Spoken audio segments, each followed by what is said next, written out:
Good morning बच्चों। सबसे पहले मैं आपको नए सत्र में प्रवेश हेतु बधाई दूं।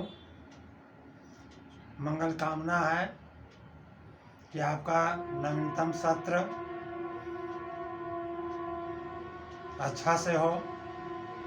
वैसे वर्तमान परिस्थितियां जो हैं वह थोड़ी भयावह भी हैं, फिर भी इससे ऊपर उठकर हम लोग सकारात्मक सोच रखें और अपनी पढ़ाई पर ध्यान दें। तो बच्चों, आज मैं सबसे पहले हिंदी साहित्य के इतिहास का संक्षिप्त रूप, बिल्कुल ही संक्षिप्त रूप में आपके सामने प्रस्तुत कर रहा हूँ। वर्तमान तो सदैव मानव के नेत्रों के समक्ष रहता है। इतना ही नहीं, वह भविष्य की भी प्रतीक्षा करता रहता है, परंतु जब उसे अतीत को झांकना पड़ता है तब उसे एक विशेष आश्रय की आवश्यकता पड़ती है। उसी आश्रय का नाम इतिहास है। बच्चों, किसी देश, किसी धर्म, किसी जाति या किसी भाषा के अतीत के उत्थान पतन को यदि हम जानना चाहते हैं तो हमें इतिहास की शरण में जाना पड़ता है। बच्चों, जब हम हिंदी साहित्य के इतिहास के अतीत पर दृष्टि डालते हैं तो हमें विभिन्न परंपराओं के दर्शन होते हैं। ये कालक्रम से जुड़े होते हैं।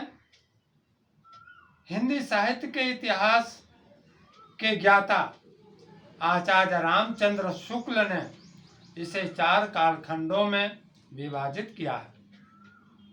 सामान्यतः हम लोग यह देखें कि वीर गाथा काल, इसे आदि काल के नाम से भी जाना जाता है। दूसरा है भक्ति काल, तीसरा है रीति काल, जिसे श्रृंगार काल भी कहा जाता है, और चौथा है आधुनिक काल।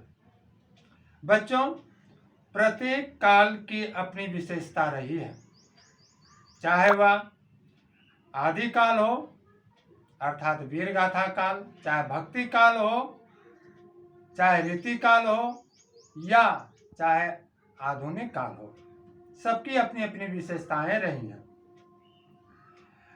वीर गाथा काल में काव्य की रचना का मुख्य विषय युद्ध और प्रेम रहता था। कहने का आशय यह है कि युद्ध से संबंधित और प्रेम से संबंधित काव्य की रचना, साहित्य की रचना की जाती थी। इसी प्रकार भक्ति काल में भी कवियों ने निराकार और साकार ईश्वर की उपासना काव्य द्वारा प्रस्तुत की। इन्हीं कवियों में थे संत कबीरदास। संत कबीरदास से संबंधित मैं आपको साखियां, शब्द मैं पढ़ाऊंगा जब मैं पाठ आरंभ करूंगा तब।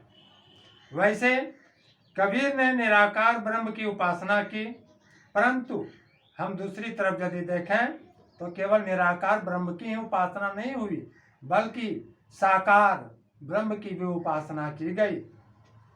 इस साकार ब्रह्म की उपासना में हम मुख्य रूप से संत तुलसीदास को कह सकते हैं। संत तुलसीदास ने साकार ईश्वर की उपासना की। बच्चों, रीति काल में रीति काव्यों की रचना हुई। इस काल में प्रमुख छंद में सवैया और कवित रहे हैं। ये छंदों के अंतर्गत आते हैं सवैया और कवित।